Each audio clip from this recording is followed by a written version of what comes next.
Hello everyone, बहुत बहुत स्वागत है आपका अपने यूट्यूब चैनल यूटी कंसेप्ट पे। दोस्तों हम लोग क्लास 10th के फिजिक्स के बारे में पढ़ रहे थे। हम लोग इलेक्ट्रिसिटी के बारे में कुछ पढ़े थे, उसको हम लोग आगे कंटिन्यू करते हैं। तो आज का टॉपिक जो है आपका इलेक्ट्रिक करेंट। इलेक्ट्रिक करेंट हम लोग पिछले दो क्लास में चार्ज के बारे में, प्रॉपर्टीज ऑफ चार्ज के बारे में, इलेक्ट्रिक पोटेंशियल के बारे में, ये सब हम लोग पढ़ चुके हैं। अगर आप लोग उसके बारे में पढ़ना चाहते हैं तो आप पिछले वीडियो में जाके वो आप देख सकते हैं। तो दोस्तों आज हम लोग बात कर रहे हैं इलेक्ट्रिक करंट के बारे में। तो पिछले क्लास में हम लोग इलेक्ट्रिक पोटेंशियल का बात किए थे। तो अगर पोटेंशियल का डिफरेंस, अगर दो पॉइंट के बीच का पोटेंशियल का डिफरेंस होगा तो वहाँ पे आपका इलेक्ट्रिक करंट आपका जनरेट होगा। तो आइए देखते हैं। मान लीजिए कोई पॉइंट आपका ए है और कोई पॉइंट आपका बी है। यहाँ का पोटेंशियल भी ए और यहाँ का पोटेंशियल आपका भी बी। तो अगर मान लेते हैं भी ए ग्रेटर है भी बी से, तो यहाँ पे भी ए ग्रेटर है आपका भी बी से। अगर इसको हम लोग किसी कनेक्टिंग वायर से कनेक्ट करते हैं तो यहाँ पे एक आपका higher potential to lower potential की तरफ एक आपका इलेक्ट्रिक करंट का फ्लो होता है।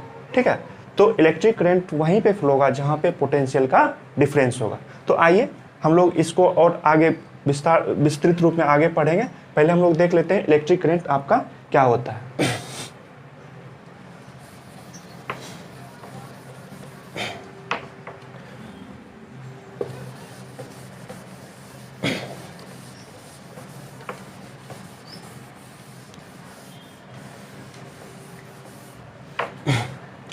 आइए देखते हैं इलेक्ट्रिक करंट आपका क्या होता है।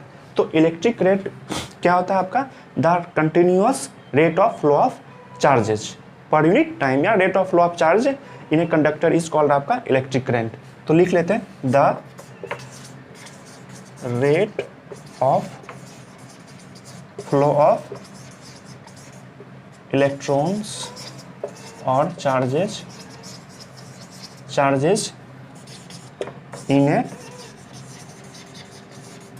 in a conductor is called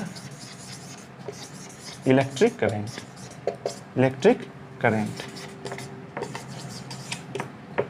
ठीक है, rate of flow of electrons और charges in a conductor is called electric current, या इसको आप ऐसे भी डिफाइन कर सकते हैं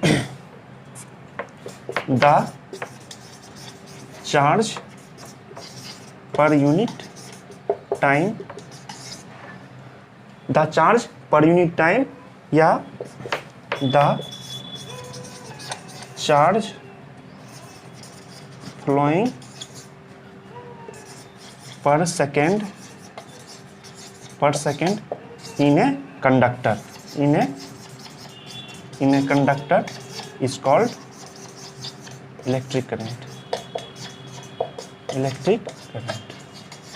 ठीक है, मतलब रेट, आपका चार्ज का रेट क्या है पर सेकेंड किसी कंडक्टर से होके आपका कितना चार्ज फ्लो कर रहा है, उसको हम लोग इलेक्ट्रिक करंट बोलते हैं। ठीक है, या charge flowing per unit time, मतलब पर सेकेंड आपका किसी भी कंडक्टर से होके जितना आपका चार्ज फ्लो करता है उसी को हम लोग इलेक्ट्रिक करंट बोलते हैं।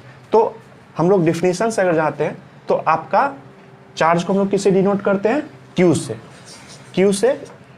ठीक है, चार्ज को हम लोग किससे डिनोट करते हैं? क्यू से। और आपका आई को करंट इज डिनोटेड बाय आई। ठीक है, करंट को हम लोग जिस सिंबल से डिनोट करते हैं वो आपका क्या है? आई। तो आइए आगे देखते हैं।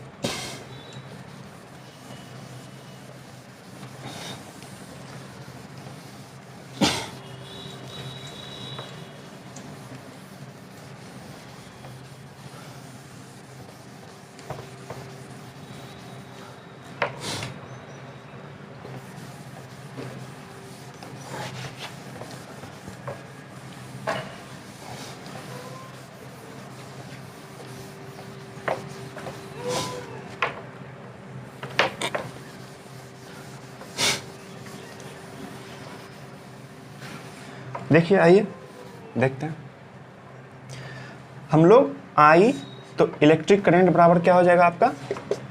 इलेक्ट्रिक करेंट इक्वल टू क्या होगा आपका, चार्ज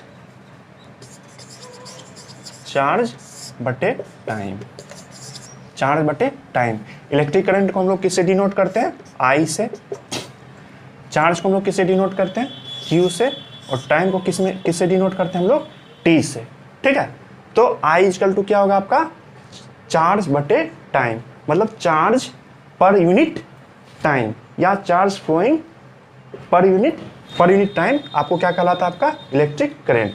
ठीक है, तो हम लोग क्यू का यूनिट क्या होता है आपका, कूलम, और आपका टी का यूनिट क्या यूनिट होता है आपका, सेकेंड। तो इलेक्ट्रिक इसका यूनिट क्या हो जाएगा आपका, कूलम पर सेकेंड। ठीक है, फिर से देखिए इलेक्ट्रिक करंट आपका क्या होता है, the charge flowing per unit time. ठीक है, आपका पर सेकेंड किसी भी कंडक्टर से होकर जितना आपका चार्ज फ्लो करता है उसी को हम लोग इलेक्ट्रिक करंट बोलते हैं। ठीक है, तो आपका charge per unit time, charge पर मतलब डिवाइड पर यूनिट टाइम, तो चार्ज पर यूनिट टाइम, और चार्ज का क्या यूनिट होता है आपका, कूलम, टी का क्या यूनिट होता है आपका, सेकेंड। तो यूनिट क्या हो जाएगा आपका, कूलम पर सेकेंड। ठीक है, अब यहां से देखिए कूलम पर सेकेंड को ही हम लोग क्या बोलते हैं, एम्पियर। ठीक है, कूलम पर सेकेंड को ही हम लोग क्या बोलते हैं, एम्पियर। तो इसका एसआई यूनिट क्या हो जाएगा, एसआई यूनिट आपका या तो कूलम पर सेकेंड या एम्पियर, जिसको हम लोग ए से, कैपिटल ए से डिनोट करते हैं। ठीक है, यहाँ तक कोई प्रॉब्लम नहीं होना चाहिए। अगर किसी को कुछ भी प्रॉब्लम हो तो आप हमारे कमेंट बॉक्स में लिख सकते हैं। ठीक है, अब आइए आगे देखते हैं। यहाँ से Q इजकल टू आपका I इजकल टू Q बटे T। तो हम लोग प्रॉपर्टीज ऑफ चार्ज में पढ़े थे एक quantization of charge, quantization of charge. ठीक है, तो हम लोग उसमें क्या पढ़े थे कि कोई भी चार्ज जो होता है आपका Q equal to N into E। ठीक है, मतलब जो भी चार्ज होता है आपका integral multiple of charge on an electron और प्रोटॉन। ठीक है, और सबसे छोटा जो चार्ज होता है, सबसे छोटा, तो वो आपका क्या होता है, इलेक्ट्रॉन पे या प्रोटॉन पे जो भी बोले, -1.6 इंटू 10⁻⁻19 कूलम। ठीक है, तो क्वांटाइजेशन ऑफ चार्ज में हम लोग क्या पढ़े थे, Q equal to N into E, जहां पे N क्या था आपका, नंबर ऑफ इलेक्ट्रॉन्स, जो कि आपका क्या आएगा, एक डिस्क्रीट वैल्यू आएगा, एक आपका इंटीजर वैल्यू आएगा। ये आपका क्या था, एक हमेशा इंटीजर वैल्यू आएगा। ठीक है, कभी भी आपका n का मान, आपका n का वैल्यू फ्रैक्शन नहीं होगा। ठीक है, हमेशा ये क्या होगा, आपका एक डिस्क्रीट वैल्यू होगा।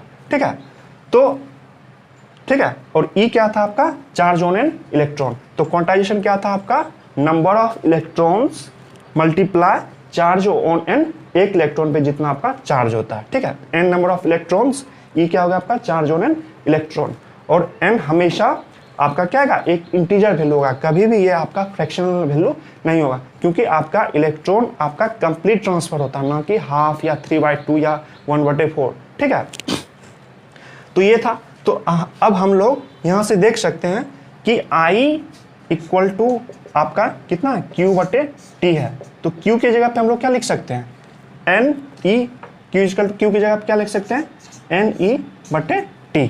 ठीक है, तो I का एक फार्मूला आपका क्या हो जाएगा, Q equal to I equal to NE बटे T, NE बाय T, जहाँ पे N क्या है, नंबर ऑफ इलेक्ट्रॉन्स, E क्या है, चार्ज ऑन एन इलेक्ट्रॉन, और T क्या है आपका टाइम किस में लेना, हमेशा सेकेंड में लेना है। ठीक है, आइए आगे देखते हैं क्या हम लोग पढ़े, I इक्वल टू आपका Q बटे T। ठीक है, यूनिट क्या हो जाएगा इसका, कूलम पर सेकेंड या आपका एम्पियर। ठीक है, यहाँ से I इक्वल Q के जगह पे हम लोग क्या लिख सकते हैं, NE बटे T, जहाँ पे हम लोग जानते हैं Q इक्वल टू NE, कहाँ से, ये आपका कहाँ से आता है, क्वांटाइजेशन ऑफ चार्ज। ठीक है, ये आपका क्वांटाइजेशन ऑफ चार्ज। ठीक है, तो Q equal to N E by T. अब देखिए यहाँ पे, अब हम लोग देखते हैं यहीं पे आपको एक आएगा कि 1 एम्पियर करंट को डिफाइन करने के लिए डिफाइन 1 एम्पियर करंट। ठीक है, ठीक, क्या आएगा आपका 1 एम्पियर करंट को आप डिफाइन कीजिए। तो 1 एम्पियर का करंट क्या हो जाएगा, तो सिंपल है, आप जो फार्मूला आपके पास है I इक्वल टू क्यू बटे टी, तो यहाँ से क्या हो जाएगा 1 एम्पियर, तो 1 एम्पियर ये क्या हो जाएगा 1 कूलम बटे आपका 1 सेकेंड। ठीक है, तो अगर हम लोग 1 एम्पियर करंट को अगर हम डिफाइन करेंगे तो कैसे डिफाइन करेंगे कि अगर आपका 1 कूलम चार्ज किसी भी कंडक्टिंग वायर से 1 सेकेंड में अगर फ्लो कर रहा है तो उस करंट को हम लोग क्या बोलेंगे 1 एम्पियर का करंट बोलेंगे। फिर से सुन लीजिएगा, 1 कूलम का चार्ज अगर किसी कंडक्टर से होके 1 सेकेंड में अगर पास कर रहा है तो उसको हम लोग क्या बोलेंगे 1 एम्पियर का करंट बोलेंगे। ठीक है, आइए देखते हैं, इसको लिख लेते हैं definition.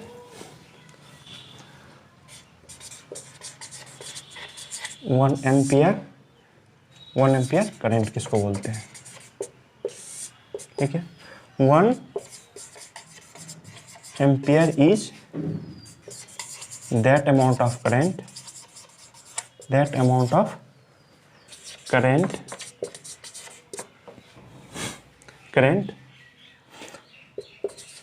when 1 coulomb of charge is flowing through any cross sectional of wire in 1 second। ठीक है, तो आपका किसी भी कंडक्टर से 1 सेकेंड में अगर आपका 1 कूलम का चार्ज फ्लो कर रहा है तो उसको हम लोग क्या बोलेंगे 1 एम्पियर का करंट बोलेंगे। ठीक है, तो आइए हम लोग और इसको थोड़ा और जनरलाइज करते हैं। आप पढ़े हैं I इक्वल टू क्यू बटे टी। ठीक है, ठीक, क्यू इक्वल टू क्या पढ़े हैं आपका एनी, कहाँ से क्वांटाइजेशन ऑफ चार्ज से, यहाँ पे टी क्या आपका सेकेंड। ठीक है, तो अगर 1 कूलम का बात करते हैं तो 1 कूलम चार्ज में आपका कितना इलेक्ट्रॉन्स होता है, आपको बताएं 6.25 into 10 to the power 18 electrons. ठीक है, प्रीवियस क्लास में आप देख सकते हैं कि 1 कूलम चार्ज में कितना इलेक्ट्रॉन होता है 6.25 into 10 to the power 18 electrons. ठीक है, ठीक, तो अगर 1 कूलम का चार्ज है तो 1 कूलम चार्ज में आपका कितना इलेक्ट्रॉन होता है 6.25 into 10 to the power 18 electrons. ठीक है, बटे आपका टी आपका 1 सेकेंड। ठीक है, ठीक है, तो यहां से एक डेफिनेशन और हम लोग निकाल सकते हैं कि अगर किसी भी कंडक्टर से 6.25 into 10 to the power 18 electrons अगर 1 सेकेंड में पास कर रहा है तो उस करंट को हम लोग 1 एम्पियर का करंट बोलते हैं। ठीक है, तो अगर 1 एम्पियर करंट है तो उससे कोई कितना इलेक्ट्रॉन फ्लो कर रहा है 6.25 into 10 to the power 18 electrons, और ये हम लोग कैसे निकाले थे क्वांटाइजेशन ऑफ चार्ज से। ठीक है, तो यहाँ तक समझ में आ रहा है, अगर नहीं आ रहा तो आप हमारे कमेंट बॉक्स में लिख सकते हैं। ठीक है, तो अगर आप जैसे बहुत सारा आप सर्किट देखते हैं उसमें आपको जैसे फ्यूज वगैरह देखते होंगे तो आपका दिया होगा कि 5 एम्पियर का फ्यूज है या 2 एम्पियर का फ्यूज है या 10 एम्पियर का फ्यूज है। ठीक है, तो अगर 1 एम्पियर का फ्यूज है तो उससे पर सेकेंड आपका 6.25 into 10 to the power 18 electron per second आपका पास कर रहा है। अगर मान ली 2 एम्पियर का फ्यूज है तो उसका क्या मतलब हुआ, उस फ्यूज से आपका हर 1 सेकेंड में 2 into 6.25 into 10 to the power 18 electrons आपका पास कर रहा है। ठीक है, तो अगर मान ली कोई 1 एम्पियर का फ्यूज है, अगर इससे इलेक्ट्रॉन की संख्या ज़्यादा होगा तो वो फ्यूज क्या हो जाएगा आपका कट कर जाएगा। ठीक है, तो 1 एम्पियर करंट करने का क्या मतलब हुआ कि किसी भी क्रॉस सेक्शनल वायर से अगर 1 सेकेंड में 1 कूलम का चार्ज अगर फ्लो कर रहा है तो उसको हम लोग 1 एम्पियर कहते हैं। ठीक है, या अदर वर्ड्स में हम लोग बोले कि अगर किसी भी कंडक्टर से 6.25 इंटू 10⁻18 इलेक्ट्रॉन्स पर सेकेंड आपका फ्लो कर रहा है, मतलब एक सेकेंड में 6.25 इंटू 10⁻18 इलेक्ट्रॉन आपका पास कर रहा है, तो उस करंट को हम लोग क्या बोलते हैं, 1 एम्पियर का करंट बोलते हैं। ठीक है, तो आगे के क्लास में हम लोग पढ़ेंगे इलेक्ट्रिक सर्किट के बारे में, सर्किट कंपोनेंट्स को हम लोग कैसे रिप्रेजेंट करते हैं, ओम्स लॉ, और जो भी हम लोग प्रीवियस क्लास में पढ़े हैं उससे रिलेटेड जितना भी न्यूमेरिकल होगा हम लोग करेंगे। ठीक है, तो अगर आपको किसी भी तरह का कोई भी प्रॉब्लम हो तो आप हमारे कमेंट बॉक्स में लिखें। ठीक है, अगर ये वीडियो आपको पसंद आ रहा है तो अपने दोस्तों के साथ शेयर ज़रूर करें। अगले क्लास में हम लोग मिलते हैं।